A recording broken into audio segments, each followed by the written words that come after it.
Welcome to this TV studio around the thematic corporate gardening, this new trend within companies today. Gardens are blooming on companies' roofs. Vertical farming is growing. The benefits of these new practices are numerous on the three pillars of sustainable development: social, environmental, and economic. Some of these benefits are very surprising. We will see how. Today, I have the pleasure to welcome Camille Gira, Secretary of State, Ministry of Sustainable Development and Infrastructure, Arnaud Herman, that is Worldwide Sustainable Development Director of Accor Hotel, Bruno Renders, that is Director of SEDEC in Luxembourg, and Mario Dublin, that is Director of Rooftop Foundation, who will moderate the debate. The floor is yours. Thank you very much. Welcome to all of you. Welcome, panelists. Indeed, food has been absent from the sustainability agenda, the urban sustainability agenda, for a long time, which is kind of surprising because, I mean, the majority of people live in cities. We all eat every day. And it's only, I think, since a couple of years we see this growing recognition. I don't know if you've heard about the Milan Urban Food Policy Pact, which is a pact signed now by 160 cities in the world, committing to more sustainable urban food systems and committing to urban agriculture. And some of them just got awarded a prize. The city of Quito in Ecuador got awarded the UN Momentum for Climate Change Award with their urban agriculture program. And as far as I know, it's one of the few, maybe the only city in the world where companies can buy shares in urban agriculture with their carbon credits. But it's not just climate change. Urban agriculture also has social benefits. It has job creation benefits. But what has been missing from the discussion so far is the role of national governments and the role of companies. So I'm very pleased that we have both actors on the panel right now. And I would like to start with you, Mr. Gira. Why is it important for your ministry or for the Luxembourg national government to support urban agriculture and corporate gardening? Well, it's important because I think we are, when it comes to food production and food availability in Luxembourg, in a non-resilient situation. I think we're talking a lot about resilience when it comes to the future. We have seen that maybe some difficult catastrophes will be coming over us. And we are one of the richest countries in Europe. And if you go to the Luxembourg supermarkets, of course, you think, well, the Luxembourgers have everything they need. But I can tell you a situation 3 or 4 years ago, around Christmas, there was a very special meteorological situation. You had ice on the streets, you had that of snow.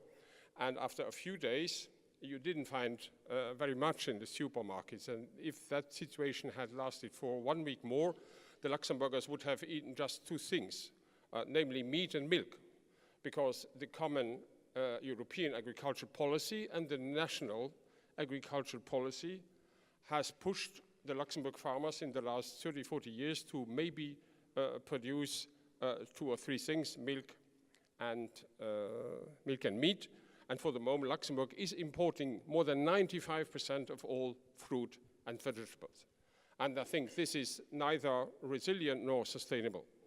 And the Luxembourg government wants to improve this situation.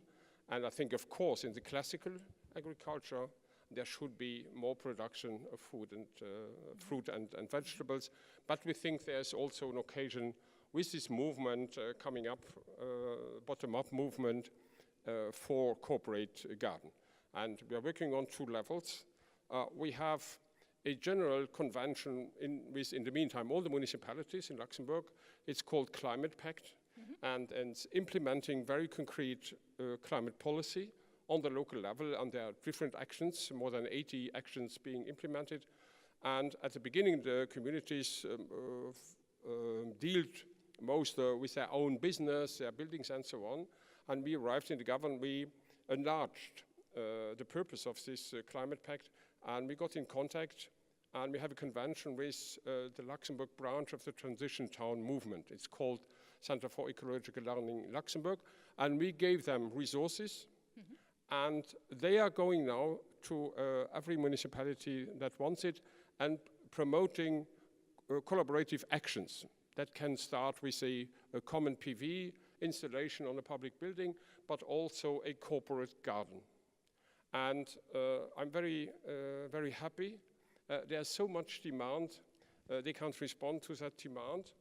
And as you have to have a coordinator, we are now in contact with the Luxembourgish College for Agriculture. And we have created our platform where all these initiatives can gather. And we are now a teaching for all these people that could go, so that more people could go to the cities and help implementing corporate gardens initiatives. And there's another collaboration we are talking about that's more on the roofs of companies. But I think in the next step we can talk about that. Thank you very much. It's really surprising for me because when I came to Luxembourg as a kid, no, I see Luxembourg still as a country with lots of agriculture, and then to know that you have to import 95% of your fruits and vegetables, and I understand you have, you mentioned 2 clear visions for sustainability related to climate and to citizens' engagement. So, Mr. Renders, can you tell us how, with your very interesting project, you can respond to this vision that the Luxembourg state has? Oh, for sure, yeah. We are in a strange situation. We are one of the richest country in the world, even in Europe, and we import 95 or 96, depending on the percentage, of what we are eating every day, which is absolutely stupid, and maybe we need a more sustainable coherence. And if you take in account the fact that some economic sectors are very divided, for example, agriculture and building sector, this is not really connected. And it's maybe for historical reasons, and that's the reason why we are working on what we call by us what the noble functions of the new building or the future buildings. The building of our grandparents maybe is really in the past. And for sure in Luxembourg, we are actually, the standard regulation is the passive house. But it's completely stupid to build some passive house in Luxembourg and to import 99% of what we are eating. So there is a kind of stupidity in this discussion. And that's the reason why we are in one of the noble functions of the building. We think and we see that there is a real huge potential, for example, in Luxembourg, to make a new way of agriculture, what we call urban farming, urban agriculture, as you mentioned before.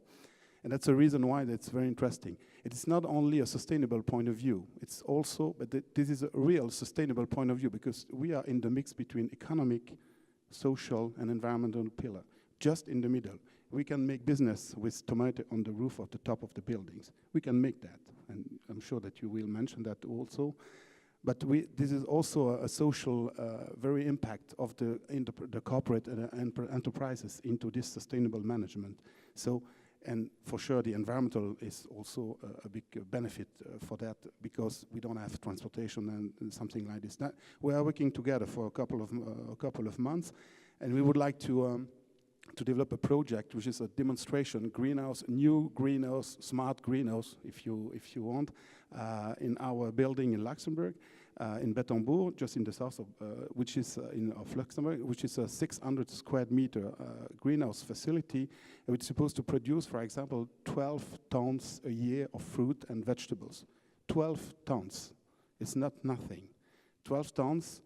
That will say this is a very, very low figures, because we know that there is some possibility to, for example, in 1 square meter of top of a roof of the top of the building is available for making 70 kilos of tomatoes. 70 kilos of tomato per square meter, which is very huge and very interesting. And we will be maybe able to switch from 1 or 2% of actual local agriculture for these fruit and vegetables, especially leaf and fruit vegetables, and we can switch from 1 or 2% up to 20% in 10 years, which is not nothing. That's the reason why we are working on this urban farming issue. You're talking now about one project, no? 600 square meters, minimum 12 ton. But what do I imagine if I walk around here and I see lots of rooftops? I mean, what is the real potential in Luxembourg to use in terms of rooftops? We have made a little study, and we discussed this study with Camille Gera too, and that's the reason we're working on it, because if you take into account the potential of roof surfaces in Luxembourg, and you take into account only the private buildings, for example, offices building, just like we have here in the Kirchberg, or also some industrial buildings. We avoid residential buildings, public buildings, because this is not really usual, and sometimes it's impossible to make business up to a public building, which is supposed also to be changed. And if you take into account this kind of two types of buildings, industrial and offices, and if you avoid 80% of these roof surfaces, you will take into account figures of 150 hectares of surfaces. 150 hectares, which is 2.5 more than what we are dealing with for local classical agriculture for making and cultivate fruits and vegetables in Luxembourg. 2.5 more, which is very huge. And we take not into account the residential, because you are working on corporate gardening. There is a mix between urban farming and corporate gardening too. That's the reason why we can produce, if we need this 20%, only 20%, we will able to produce, for example, more than 15,000 tons of fruits and vegetables in Luxembourg. It's not nothing. And I'm sure that if you go outside to go home later on, take in account and take a look about all the surfaces of the buildings you are cross with, and you will see there is a real huge potential. Thank you. Mr. Arnaud, if we talk about this vision of using private rooftop spaces, we can think of industries, we can think of office buildings, but also of hotels. And since you're working for Accor Hotels, can you share your experience on how you're working on this issue and promoting corporate gardening within your business? Okay, for sure. First, maybe reminding the importance of agriculture for an hospitality group like Accor Hotels. So just to give you some order of magnitude, we have something like 4,000 hotels over the world in something like 100 countries. It means that we have almost 8,000 to 10,000 restaurants in these different hotels. So that's a big part of our business. It's between 1/3 to 1/4 of our turnover. But it's also a very big environmental footprint for us. We assess that it's something like 10 to 15% of the carbon footprint. Yeah, that's a topic that has been raised by Jean Jouzel a lot. But if you look at the biodiversity footprint, for instance, it's up to 90% of the biodiversity of us. So we definitely have to do something with it. We have in strong connection with agriculture. So we have launched a plan to manage more deeply the issues around agriculture, food and beverage last year within our program called Plan 21. We do have a full pictures on this issue because we definitely want to tackle every single topic. So first, working on food waste, because there's a huge potential to reduce the pressure on waste thanks to avoiding it to be wasted in spillage. Second, make sure that the quality we get out of the agriculture is good, because there is a lot of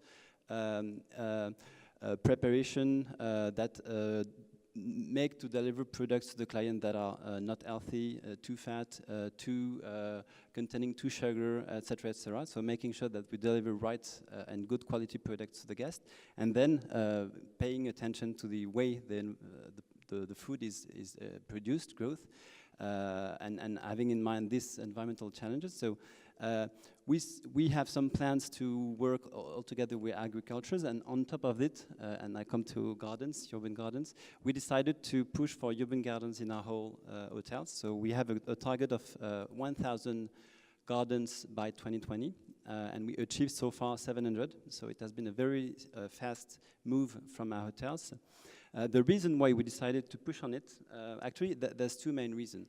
First, and that was said just before, if you look at things, we have on one hand the people's consuming food products in the cities, and it becoming coming from the agriculture, so hundreds or thousands of kilometers away. So it's a pure nonsense to continue working this way. So we have to find solutions to shorter the connection between the people that consume and the people that produce.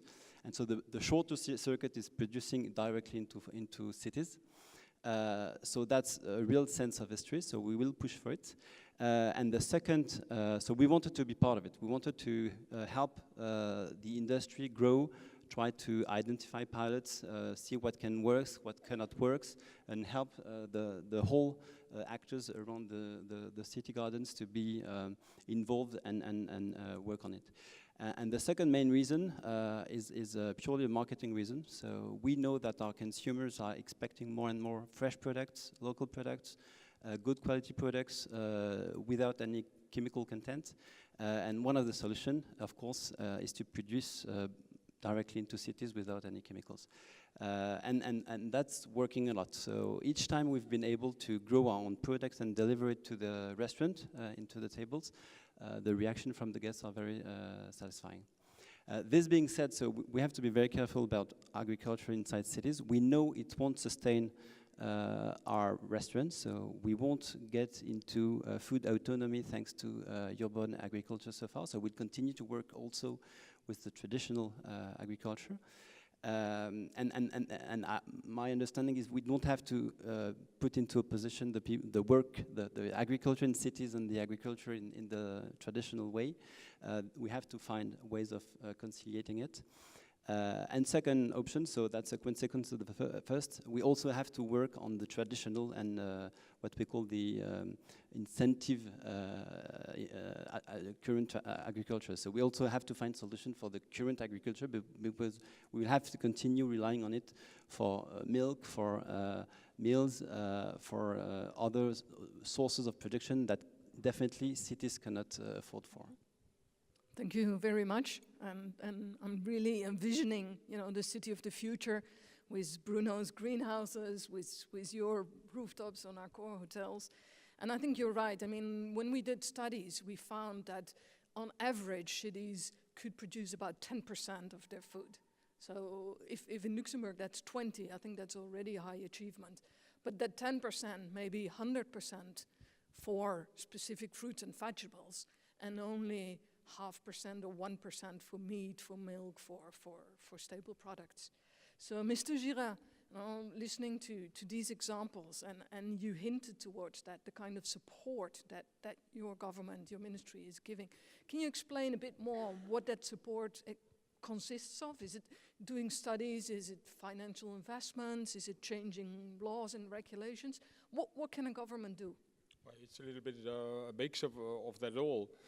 First, I can say, of course, I would like to see maybe after the pilot greenhouse on your building, the next greenhouse on the new agricultural college we are building in the north of the country. If there is one place to put a greenhouse and working on it and training people for the future, it should be on the roof of that college. And I brought our administration building public infrastructure together with you, and I hope that after the first greenhouse experience we can put the next one on that college and maybe other public buildings. You can also combine greenhouse installation with PV installations. That you don't have every time take the choice, you can do maybe both. I would like to stress one aspect we have not been talking about. We have been hearing a lot of climate mitigation, but we have to think, when you hear the temperatures, we risk to have in 20 or 30 years 55 degrees in the middle of Luxembourg. So I would prefer to live in my village in Beckerish at 55 degrees and here in Luxembourg over this place, because these trees there are just for decoration. But they don't bring very much when it comes to high temperature. So when we are talking about urbanization, when we are planning our cities, we have to think to have green corridors, and public gardening and corporate gardening can be part again, you can have two arguments. First, you produce vegetables and other things, and you keep the green corridors, and you lower the temperatures. I have read studies that with a bad urbanization planning, you risk to have even more, 5-6 degrees more, especially at night. And the problem for the health of people are not necessarily the temperatures during the day, but the problem is if you have more than 20 degrees at night, so-called tropical nights. These are the situation where elder people, people with asthmatic problems will really have come to problems. So a combination of rooftop gardening, corporate gardening, and a much better planning urbanization, and having maybe trees but not producing anything, but why not plant more and more trees bringing fruit and using this food to produce a lot of things we can eat. So we have to get away from this just decoration green in the cities, but much more usable plantations. There's a combination with that, and as I said, we are just finishing, I think, 2 conventions for helping to subsidize these 2 pilot projects. One, the greenhouse on their roof, and on the other side, the inventory of, in detailed inventory, how much hectares we can find on maybe public and private buildings. That's one thing. As I said, we're giving the Transition Town Initiative enough financial resources to engage even more people to go into the cities and have more initiatives for corporate gardening. And I feel there's a way back to the roots in part of society. And I think 2 things. I see people who want to do something again with their hands. And when you see how much time we are using on iPhones and PCs, and if I had to describe the modern Sisyphus, well, it's me sitting before my PC and answering to emails for 3 hours in the afternoon, and I go home and I said, what have you done? Because you have no more trace. At the time we wrote letters, we at least put them somewhere on the board. And the craziest thing is I exactly know tomorrow at midday, the screen will be full again. And I feel that people want, especially people working in the service industry, they want to do something with their hand first, produce their own food and vegetables, and secondly, I feel they want to do it with others. I'm very happy that communism and marketing has not finished to kill the social animal inside us. And so I have been a mayor for a long time, and people are, even in villages, people are quite individuals. But if you give them an opportunity, if you create a forum where people can meet and do something together, something practical, something they can take home, maybe after one weekend or maybe after one season in autumn, get the food back. I think there's a way to that. I'm not naive. Maybe these are 5, 6, 7, 10%. But changes in society have never been coming from majorities. So we do all we can to support this minority, to give transition towns initiatives or city initiatives all the possibilities we have. And I think we do not have to change much on laws and regulation, as you said. I think everything is in place. What we have to organize, if we come to a certain quantity, if production, I think that is the logistic behind. But I cannot imagine that on every company roof, the company will eat the vegetables in their own canteen. This will be very difficult to organize. So we have already think today, there are only 2 companies left in Luxembourg who are importing fruits and vegetables, and I think we shall contact them right away and talk to them how we could, if we succeed in producing more and more vegetables in Luxembourg itself, how the logistic could be organized to come to supermarkets and other places where people in Luxembourg could buy all these vegetables and fruits. Yeah. So you're talking about climate change mitigation, you're talking about engaging, people engaging with their hands in production. So, Mr. Renders, can you tell us a bit more how your greenhouse pilot model supports both of these two issues? How are you contributing to climate change mitigation, and how can people get engaged? Okay, there is not only one type of greenhouse facility or greenhouse plan. We talk about, for example, industrial one.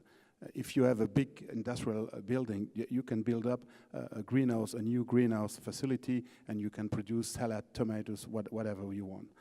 But there are other different types of what you're talking about, what we called more corporate greenhouse facility, which is more connected with, for example, a school, as you mentioned, for example, a company who would like to avoid, for example, the catering ticket and to replace it by some basket with some vegetable coming from the top of the roof, which is another CSR issue, and it's a more collaborative aspect. And I'm sure that you are familiar with, even your customer is not supposed to cut their own salad on your top of the roof, but this is the aim.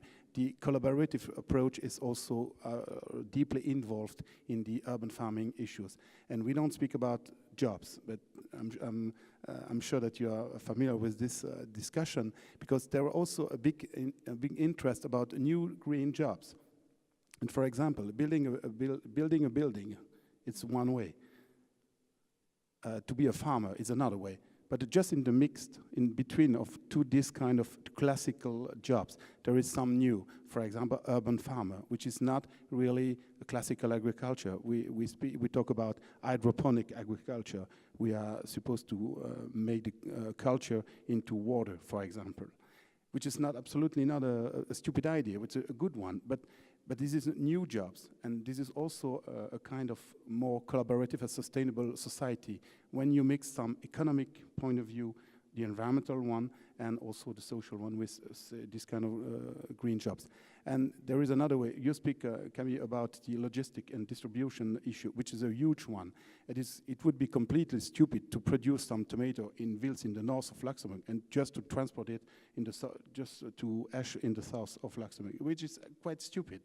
That's the reason why we're discussing about this study about what we called as the smart grid for the energy, as a urban farming grid. We're supposed to be make the culture of these fruit and vegetables, is supposed to be distribute or storage. That's what we called included in our idea about noble functions of the building, so the future building. We can produce energy, we can store energy, we can, for example, clean up the air.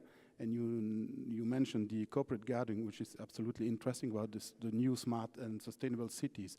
But for example, when you produce some lettuce up to this nice roof of the Philharmonie, you need some carbon dioxide, you need some water coming from the rain, you need some light, and the best way to do that is the roof. And you produce, after producing and make the culture of the lettuce, you produce oxygen, which is also interesting to see as the dimension of a city. What's the positive benefit or the positive impact of this kind of air quality? So this is more this kind of collaboration. This is not only a business collaboration, but also an environmental one and also a social one, which is very interesting. That's the reason why we are working on it.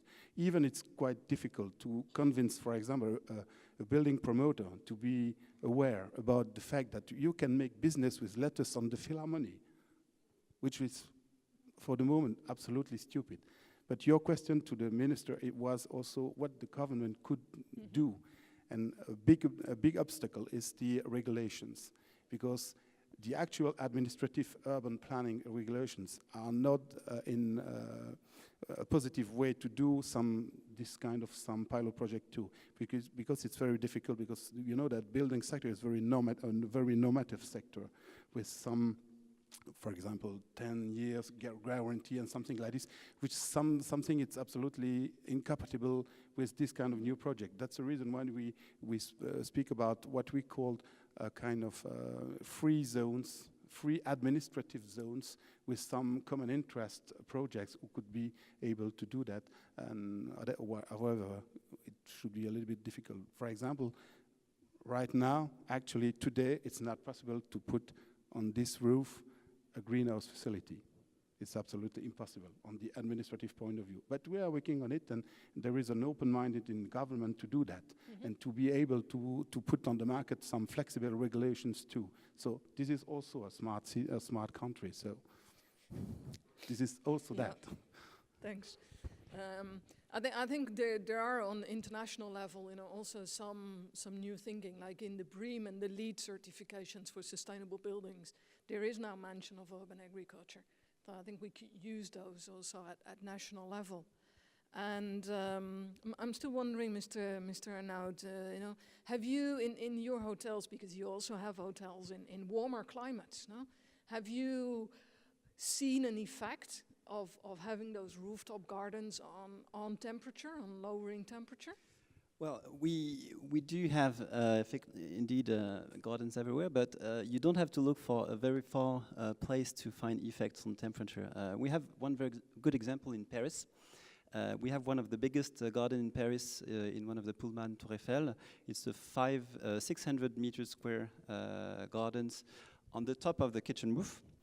And a traditional with soil installation. And once we have installed it, the people in the kitchen told us just later on, they have saved up to 4 degrees less of temperature thanks to the installation of the garden during summertime. So it has a direct and immediate influence on the temperature of the building.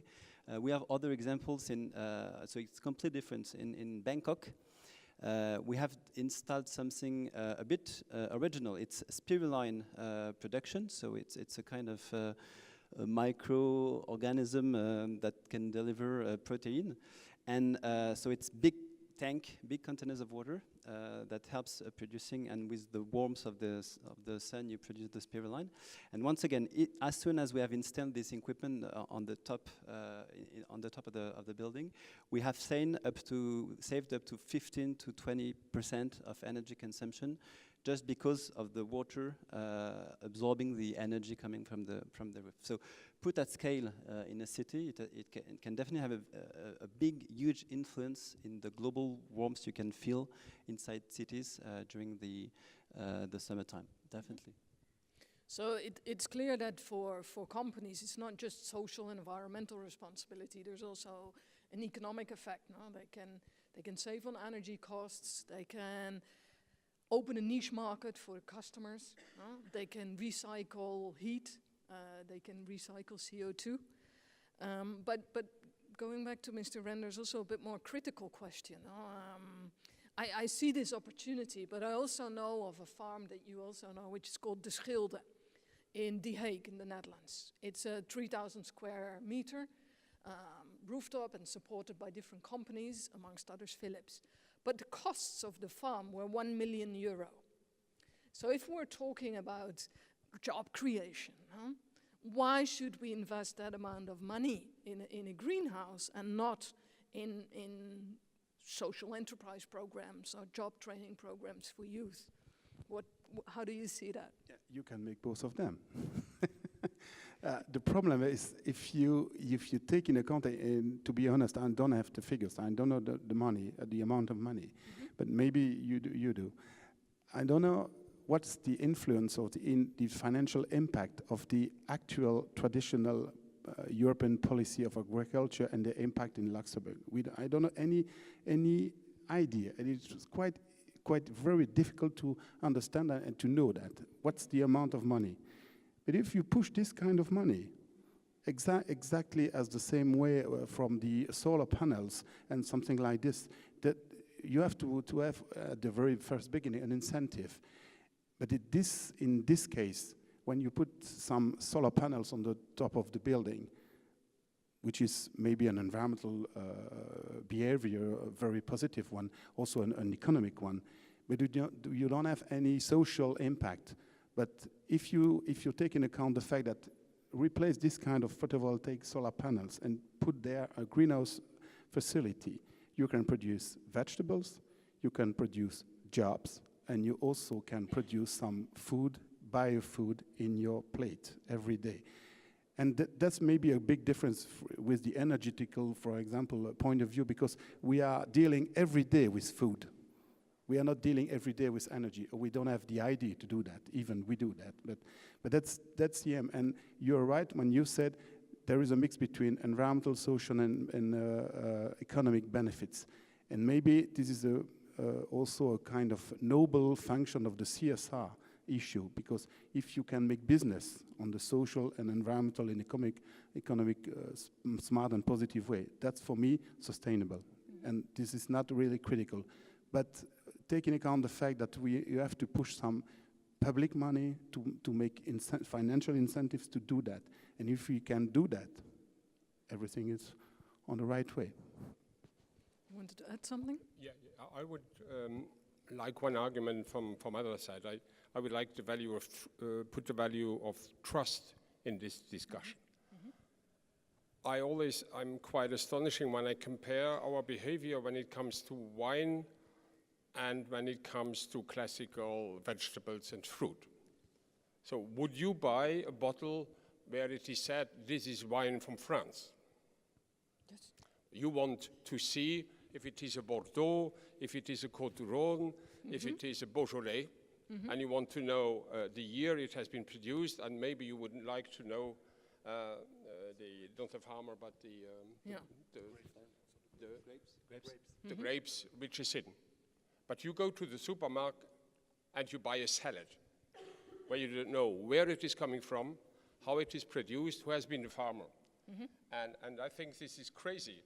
I like wine very much, but we can do without wine, but we cannot do without fruit and vegetables. And how is it possible that we as consumers have accepted to have anonymous fruits and vegetables in our supermarket? And what I want to have in midterm view is that the consumers have the same behavior when it comes to classical food as it is to wine. So they know where it comes from, how it is produced, or who has been the farmer, and maybe they want to go to the farmer. And there again, there are initiatives in the west of Luxembourg. There's initiative, the first initiative of solidarity farming.